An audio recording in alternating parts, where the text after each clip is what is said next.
कश्मीर की राजनीतिक गर्माहट फिर बढ़ गई है। स्टेटहुड को लेकर मुख्यमंत्री उमर अब्दुल्ला के हालिया बयान ने सियासी माहौल को गर्मा दिया है। बीजेपी अध्यक्ष सत शर्मा ने भी इस पर तीखी प्रतिक्रिया दी। देखिए खास रिपोर्ट।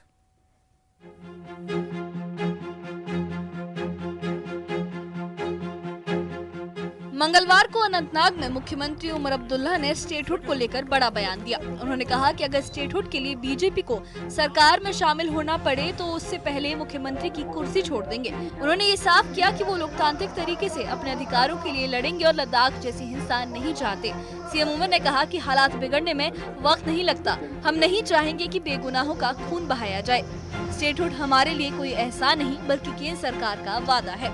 अगर रियासत का दर्जा हासिल करने के लिए बीजेपी को हुकूमत में शामिल करना जरूरी है तो मेहरबानी करके मेरा इस्तीफा आप लोग कबूल कर लीजिए और यहाँ किसी और एमएलए को आप वजीर आला बना के बीजेपी के साथ हुकूमत बनाओ। मैं बनाने के लिए तैयार नहीं हूं। मुझे जम्मू कश्मीर को दोबारा रियासत देखने के लिए इंतजार करना पड़े मैं करूंगा। क्या आप सर्वों में उधर के एहतजाज क्यों नहीं करते हो? मेरा जवाब उनको यही है कि जाओ लद्दाख के हालात देखो। अरे ना लद्दाख पे फायरिंग खोलने में उन्होंने 1 घंटे का इंतजार नहीं किया, यहां तो 10 मिनट इंतजार नहीं करेंगे। कितने नौजवानों का खून यहां बहते हुए देखना चाहते हो? मैं कम से कम उस चीज के लिए तैयार नहीं। बीजेपी के प्रदेश अध्यक्ष सत शर्मा ने सीएम उमर के बयान पर प्रतिक्रिया दी। उन्होंने कहा कि जम्मू कश्मीर की स्थिति देश के बाकी हिस्सों से अलग है। सीएम उमर अब्दुल्ला को अपने बयान सोच समझ कर देने चाहिए। अगर उन्होंने 1 साल में किए गए विकास कार्यों का श्वेत पत्र नहीं जारी किया तो बीजेपी सड़कों पर उतरेगी। सत शर्मा ने आगे कहा कि अगर बीजेपी सत्ता में आना चाहती तो पहले एनसी के साथ सरकार बना सकती थी, लेकिन बीजेपी ने कभी ऐसा विकल्प नहीं चुना। देश के प्रधानमंत्री जी का लगातार से ये कहना, होम मिनिस्टर साहब का संसद में बयान कि उचित समय का हम लोगों को इंतजार करना है। आज प्रदेश की परिस्थितियां सुप्रीम कोर्ट ने भी कहा है, माननीय सुप्रीम कोर्ट ने भी कहा है, पहलगाम के आतंकवादी हमले के बाद जरूरत है आज सबसे पहले आतंकवाद को खत्म करने की, आतंकवादियों को खत्म करने की। और प्रधानमंत्री जी के वक्तव्य को हम लोगों को पत्थर के ऊपर लकीर की तरह मानना चाहिए। जो शख्स देश को विश्व की सबसे बड़ी शक्ति बनाने की तरफ अग्रसर है, उनके बयान को भी हम दरकिनार कर रहे हैं, उनकी बात को भी हम लोग दरकिनार कर रहे हैं। अगर उन्होंने कहा है उचित समय आएगा, हमें हक मिलेगा, तो हमें उचित समय आने का इंतजार करना चाहिए। उनके बयानों से एक परसेप्शन देने की कोशिश भी की गई है कि उन पे एक तरह का दबाव है कि बीजेपी के साथ वो हुकूमत बनाए, और जिससे पे उन्होंने कल भी बयान दिया है कि वो बीजेपी के साथ कभी भी हुकूमत नहीं बनाएंगे। भारतीय जनता पार्टी जब सत्ता में आई थी, गठबंधन सरकार बनी थी, वो नेशनल कॉन्फ्रेंस के साथ भी तो बन सकती थी, हमने नहीं बनाई। जब हम तब नहीं बना सकते थे तो आज क्यों सोचेंगे? उन्होंने जो भी कहा है हम उसकी तरफ बातचीत नहीं करना चाहते, ना ही हम लोग उनको प्रेशर कर रहे हैं। 1 वर्ष के अंतराल में उनके माध्यम से क्या क्या कार्य हुए हैं, ये देखना हमारी प्राथमिकता है। पूर्व कैबिनेट मंत्री अब्दुल गनी ने मुख्यमंत्री के इस बयान की कड़ी निंदा की। गनी ने कहा कि भड़काऊ बयान सिर्फ स्टेटहुड की बहाली में देरी कर सकते हैं और जम्मू कश्मीर के लोगों के हितों को नुकसान पहुंचा सकते हैं। केंद्र सरकार को आंदोलन की धमकी देना राजनीतिक रूप से अपरिपक्व है। अगर मुख्यमंत्री गंभीर हैं तो सभी पार्टियों की बैठक बुलाकर प्रधानमंत्री से मिलकर मुद्दा सुलझाया जाना चाहिए। मैं उमर अब्दुल्ला से ये कहना चाहता हूँ कि उमर अब्दुल्ला साहब, इश्तिहाल अंगेज बयानात से जो हमारा रेस्टोरेशन ऑफ स्टेटहुड है वो डिले हो सकता है। इस इशू पर बात करते हैं, ये रेस्टोरेशन को डिले की तरफ ले रहा है और जो बहुत बड़ी बदकिस्मती है। अगर आप सीरियस है रेस्टोरेशन ऑफ स्टेटहुड के लिए, तो आपको ऑल पार्टीज मीट बुलाना चाहिए, पॉलिटिकल लीडर्स बुलाने चाहिए, उनसे डिस्कस करना चाहिए, और एक डेलीगेशन प्राइम मिनिस्टर से मिलना चाहिए, होम मिनिस्टर ऑफ इंडिया से मिलना चाहिए, उनकी कमिटमेंट है। तो ये बातचीत के ज़रिए ही रिजल्ट सही निकल सकता है और हमारा रेस्टोरेशन जो है, हक जो हमारा है, वो मिल सकता है। एनसी के प्रवक्ता तनवीर सादिक ने कहा कि पार्टी स्टेटहुड के मुद्दे से विचलित नहीं होगी। उन्होंने बताया कि हमारा अधिकार है कि जनता के मुद्दे हल हों। आने वाले विधानसभा सत्र के लिए पार्टी पूरी तरह से तैयार है और लंबित राज्यसभा और विधानसभा चुनावों की मांग को पूरा करने का इरादा है। स्टेटहुड हमारा, जिस तरह इस मुल्क के बाकी स्टेट्स हैं उसी तरह हमारा भी राइट है। हम हमारे पूछने के बगैर हमसे स्टेटहुड लिया गया, और स्टेटहुड अगर हमारा हक है तो हमको, जिस तरह सुप्रीम कोर्ट ने, जिस तरह यहाँ के इस मुल्क के वजीर आजम ने, होम मिनिस्टर ने हमसे वादा किया, तो मुझे लगता है उसमें कोई गलत नहीं है। हम चाहते हैं कि जल्द से जल्द जो लोगों की डिमांड है और वो स्टेटहुड की, वो जल्दी से जल्दी दे। सांसद आगा सैयद रुहुल्ला मेहंदी ने भी मुख्यमंत्री के बयान का समर्थन किया। उन्होंने कहा कि बाकी पार्टियों को भी जनता के अधिकारों के लिए सक्रिय होना चाहिए। ये लड़ाई सिर्फ स्टेटहुड तक सीमित नहीं होनी चाहिए, बल्कि जम्मू कश्मीर के लोगों की उम्मीदों और संवैधानिक अधिकारों के लिए संघर्ष होना चाहिए। संघर्ष कानूनी और शांतिपूर्ण तरीके से होना चाहिए। जितना ज्यादा हम जनता की उम्मीदों और भावनाओं पर काम करेंगे, उतना बेहतर परिणाम मिलेगा। हम लोगों के सेंटिमेंट और एस्पिरेशन के ज़्यादा करीब और उसकी ज़्यादा रिप्रेजेंटेशन करें, वो उतनी अच्छी बात है। किसी एक फ़र्द की बात नहीं है, हमें इंस्टीट्यूशनली इस बात के लिए पहले दिन से ही लड़ना चाहिए था, और आज भी कोई देर नहीं हुई है।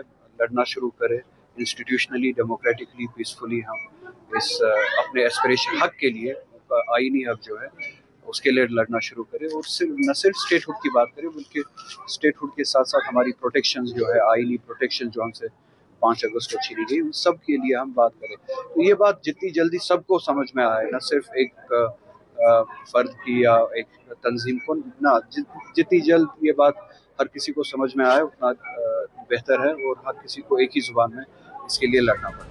इस तरह जम्मू कश्मीर में स्टेटहुड का मुद्दा सिर्फ संवैधानिक अधिकार नहीं, बल्कि राजनीतिक सरगर्मी और जनता की उम्मीदों का एक बड़ा मुद्दा बन गया है। मुख्यमंत्री उमर अब्दुल्ला की चेतावनी, बीजेपी और बाकी नेताओं की प्रतिक्रियाएं सब इस बहस को और गहराई दे रहे हैं। अब देखना ये है कि इस मुद्दे पर लोकतांत्रिक और कानूनी रास्ते से कितनी जल्दी हल निकलता है। Bureau report, news 18। श्रीनगर में राष्ट्रीय गान के दौरान खड़े न होने को लेकर विवाद गर्मा गया है। पीडीपी प्रमुख महबूबा मुफ्ती ने इस कार्रवाई को दुर्भाग्यपूर्ण करार किया। बीजेपी ने भी अपनी प्रतिक्रिया दी। क्या है पूरा मामला, देखते हैं इस रिपोर्ट में।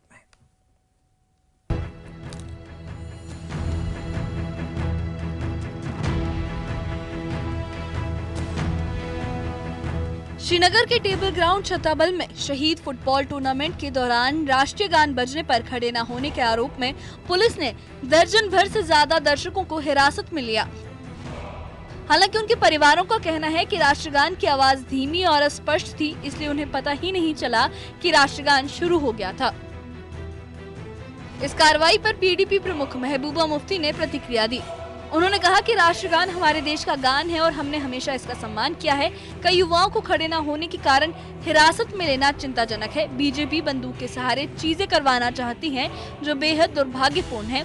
हम अपने स्कूल और कॉलेज के दिनों में खुद खड़े होते थे।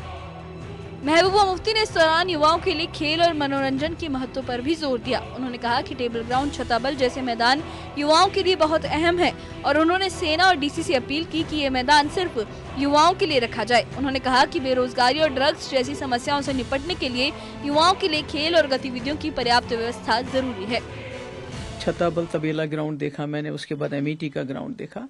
यहाँ हमारे नौजवान सालों साल से खेलते हैं, उनके पास कोई और जगह नहीं। इस इलाके में है ही नहीं कोई जगह जहां औरतें जाती हैं, थोड़ा वॉक करती हैं, शादियां होती हैं तो वहां लोग टेंट लगाते हैं या खुदा ना खास्ता किसी की मौत हो जाती है। पर सबसे ज्यादा जरूरी ये है कि जो नौजवान हैं उनके लिए रिक्रिएशन का और कोई जगह नहीं है। तो ऐसे में मैंने आर्मी से भी गुजारिश की कि वो जो तबेला ग्राउंड को लेके अपनी डिसीजन को रिव्यू करे, अगर उनका कोई ऐसा इरादा है सद्भावना के तहत उसको डेवलप करें, लोगों को दे दें, नौजवानों को दे दें कि भाई आप खेलो यहाँ पर, ताकि आपस में एक ताना बाना बना रहे। इस पर बीजेपी युवक मोर्चा के अध्यक्ष अरुण प्रभात सिंह ने प्रतिक्रिया दी। उन्होंने कहा, महबूबा मुफ्ती से ज्यादा कुछ उम्मीद नहीं की जा सकती, क्योंकि वो हमेशा राष्ट्र विरोधी तत्वों का समर्थन करती रही हैं। जो भी व्यक्ति राष्ट्रगान या किसी भी राष्ट्रपति का अनादर करेगा, उसके साथ कड़ी कार्रवाई की जाएगी। ये जो बीजेपी है वो समझती है ये जो हिंदुस्तान है ये इनकी कोई घरेलू प्रॉपर्टी है, जो नेशनल एंथम है ये कोई बीजेपी का एंथम है। नहीं, ये हमारे मुल्क का, कौम का एंथम है। और मुझे याद है जब हम स्कूल में पढ़ते थे या कॉलेज में पढ़ते थे, हमें कोई बंदूक लेके पीछे नहीं होता था, हम एकदम खड़े होते थे। अगर कभी भूल जाते थे खड़ा होना तो हमारे माँ बाप हमको कहते थे सिनेमा हॉल में खड़े हो जाओ, नेशनल एंथम चल रहा है। तो आज बीजेपी कश्मीरियों के सर के ऊपर बंदूक रखे कहती है आप खड़े हो जाओ। ये तो इनकी सबसे बड़ी नाकामी है। आप कितना पुश करोगे यहाँ के नौजवानों को? हो सकता है कभी कभी भूल चूल में, कभी गफलत में इंसान नहीं उठता है, मगर इसको इतना सीरियसली लेना, उसके बाद उनके खिलाफ केस करना, उनको थाने पे बुलाना, मैं समझती हूँ कि ये बीजेपी की सबसे बड़ी नाकामी है कि वो यहाँ पर इतनी छोटी छोटी बातों के लिए उनको डंडा उठाना पड़ता है। श्रीनगर में राष्ट्रगान के सम्मान को लेकर ये विवाद सिर्फ एक टूर्नामेंट की घटना नहीं है। ये राजनीतिक बयानबाजी, युवाओं के अधिकार और उनके खेल और मनोरंजन के अधिकार से जुड़ा मुद्दा बन गया है। महबूबा मुफ्ती और बीजेपी दोनों की प्रतिक्रियाएं इस बहस को और बड़ा और संवेदनशील बनाती है। अब देखना ये बाकी है कि प्रशासन और सुरक्षा बल इस मामले को कैसे संभालेंगे और युवाओं के हितों को कैसे सुनिश्चित करेंगे। Bureau report, news 18।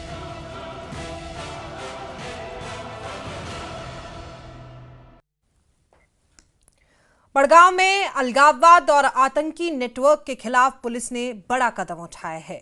हुर्रियत नेता सैयद अली शाह गिलानी के घर पर तहरीक हुर्रियत का मुख्यालय सील किया गया। बीजेपी ने इस कार्रवाई का स्वागत किया है। क्या है पूरा मामला, देखते हैं रिपोर्ट में।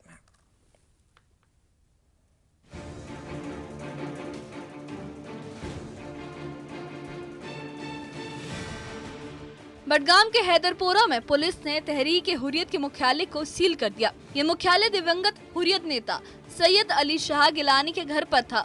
पुलिस ने 3 मंजिला इस इमारत को कुर्क किया, क्योंकि इसका इस्तेमाल प्रतिबंधित संगठन के तौर पर किया जा रहा था।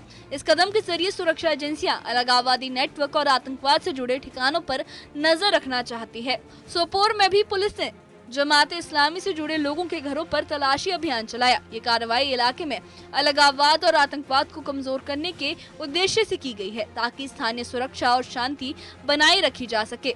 अधिकारियों का कहना है कि इस तरह की कार्रवाई से प्रतिबंधित संगठनों की गतिविधियों पर नियंत्रण मुमकिन होगा।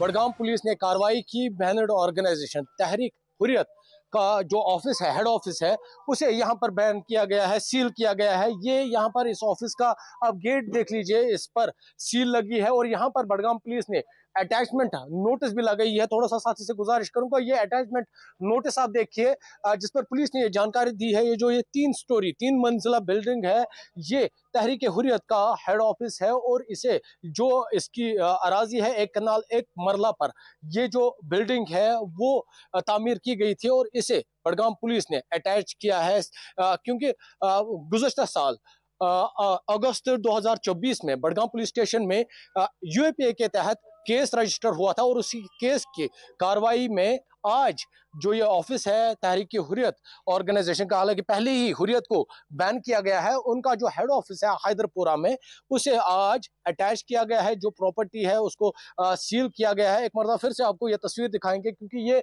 गेट है यहाँ पर, आप देखिए इसको सील किया गया है और साथ ही अटैचमेंट जो नोटिस है वो भी यहाँ पर लगाई गई है। थोड़ा सा आपको जो बिल्डिंग है इसकी भी तस्वीर है आपको दिखाएंगे, क्योंकि रहमताबाद हैदरपुरा में ये जो इमारत थी, ये जो ऑफिस है, ये मौजूद था। तहरीक हुर्रियत कॉन्फ्रेंस का ये ऑफिस है और बडगाम पुलिस ने इसे अटैच किया है और इसका जो गेट है उसको सील किया गया है। जैसे मैंने पहले ही कहा, गुज़श्ता बरस 8 जो अगस्त है 2024, तब यूएपी के तहत कार्रवाई हुई थी, केस रजिस्टर हुआ था और उसी केस की कार्रवाई में इस जो ये प्रॉपर्टी है इससे अटैच किया गया है।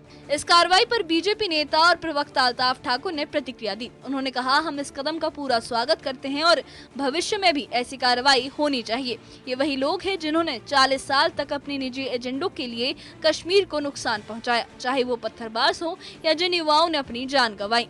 उन्होंने आतंकवाद को बढ़ावा दिया और अब इसके लिए उन्हें जवाबदेह ठहराया जाना चाहिए। यहाँ जो आतंकवाद का स्वरूप था, जहाँ से आतंकवादियों को प्रेरणा दी जाती थी, तैयार किया जाता था लड़कों को, उसमें इस तहरीक हुर्रियत जैसी तंजीमों का बहुत बड़ा हाथ था। हजारों की तादाद में आज अगर कश्मीर में नौजवान दहशतगर्दों की सफों में शामिल हुए तो उनके पीछे यही तहरीक हुर्रियत, मसरत आलम, सईद अली शाह गिलानी, अवामी एक्शन कमेटी, ऐसे मुख्तलिफ ग्रुप्स थे जिन्होंने कश्मीरी बच्चों को आतंकवाद की प्रेरणा देकर आतंकवाद में शामिल करा दिया और हजारों बच्चों का यहाँ कत्लेआम इन्होंने किया। जम्मू कश्मीर में कैलेंडर्स, हड़ताल, स्टोन पेल्टिंग बंद, यहाँ की प्रॉपर्टी को जलाना, यहाँ की गाड़ियों को जलाना, हुर्रियत कॉन्फ्रेंस का ये एजेंडा था। और पाकिस्तान का एजेंडा लेकर कश्मीर को उन्होंने 30-32 साल तक यहां जला दिया। और जिस तरह से ये सरूद, जिसको हम कह सकते हैं, ये सोर्स था दहशतगर्दी का। दहशतगर्दी के सरूद को खत्म करना दहशतगर्दी को खत्म करने के बराबर है। और जिस तरह से 2019 के बाद आतंकवाद, दहशतगर्दी पे यहां प्रहार हुआ और आज लगभग आतंकवाद समाप्त हो चुका है। इसी तरह 2019 के बाद बैनर्ड हुर्रियत कॉन्फ्रेंस, जो यहां दहशतगर्दी पैदा करते थे, जो यहां हालात खराब करते, जो यहां के अमन को आग लगाते थे, उनको भी बैन करके उनको या तो जेलों में बंद किया गया या उनकी प्रॉपर्टी को सीज किया गया। आज जिस तरह से तहरीक हुर्रियत, जो अली शाह गिलानी की प्रॉपर्टी थी, उसको सीज किया गया, भारतीय जनता पार्टी इसका खैर मकदम करती, वेलकम करती। और साथ ही हम कहते हैं और भी कुछ इंडिविजुअल्स और ग्रुप्स जिन्होंने देश के खिलाफ जंग छेड़ के रखी थी, जो देश के खिलाफ यहां तहरीक जैसी एक वो जिसको कहते हैं एक मुहिम चला रहे थे, एक गलत प्रोपेगेंडा चला रहे थे और दहाइयों तक उन्होंने कश्मीर को इसी बुनियाद पे जला दिया। यानी बडगाम और सोपोर में पुलिस की कार्रवाई सिर्फ संपत्ति सील करने तक सीमित नहीं है। ये क्षेत्र में सुरक्षा स्थापित करने, अलगाववादी नेटवर्क को कमजोर करने और शांति बनाए रखने की दिशा में उठाया गया एक अहम कदम माना जा रहा है। बीजेपी ने इस कार्रवाई का